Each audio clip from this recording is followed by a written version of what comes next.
Hello all, మీకోసం ఈరోజు కమ్మటి రాగి లడ్డు ఎలా ప్రిపేర్ చేసుకోవాలనో చూద్దాం రండి. యాజ్ యూజువల్గా నేను ముందు చూపించినట్టు రాగులను బాగా ఫ్రై చేసుకొని మనం పౌడర్గా ప్రిపేర్ చేసుకోవాలి. ఈ ప్రిపేర్ చేసుకున్న పౌడర్తో మనం ఇప్పుడు టేస్టీ హెల్దీ వేలో రాగి లడ్డు ప్రిపేర్ చేద్దాము.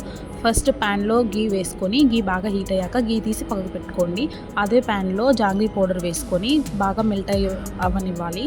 కొంచెం బాగా మెల్ట్ అయ్యాక అందులోనే మనం ముందుగా మిక్స్ చేసి పెట్టుకున్న రాగి పౌడర్ని వేసి బాగా మిక్స్ చేసుకోవాలి. ఇవి రెండు బాగా మిక్స్ అయ్యాక తీసి పక్కన పెట్టుకొని కాస్త చల్లారాక చేతికి హ్యాండ్కి కొంచెం గీ అప్లై చేసుకొని నీట్గా కాలుతుందండి. కొంచెం కేర్ఫుల్గా అంతా మళ్ళీ బాగా మిక్స్ చేసుకోవాలి. ఈవెన్గా అంతా మిక్స్ చేసుకున్నాక లంప్స్ ఏం లేకుండా ఉన్నాక ఇందులో ఇప్పుడు మనం గీ యాడ్ చేయాలి. గీ యాడ్ చేసి బాగా మిక్స్ చేసుకొని ఒకవేళ మీరు కొంచెమే చేసుకుంటున్నట్లయితే మిల్క్ యాడ్ చేసుకోండి. లేదు ఎక్కువ రోజులు రావాలంటే గీతోనే చేసేసుకోండి. మిల్క్ వేసుకుంటే ఎక్కువ రోజులు ఉండదండి, అందుకోసం ఇలా చెప్తున్నా. ఇలా అన్ని రౌండ్స్ చేసుకున్న తర్వాత హ్యాపీగా డైలీ ఒకటి ఈవినింగ్ అలా స్నాక్గా తీసుకొని తింటూ ఉంటే చాలా బాగుంటుందండి. హెల్త్కి చాలా మంచిది. ఫర్ వాచింగ్, కొంచెం సబ్స్క్రైబ్ చేసుకోండి నా ఛానల్ని. Bye bye.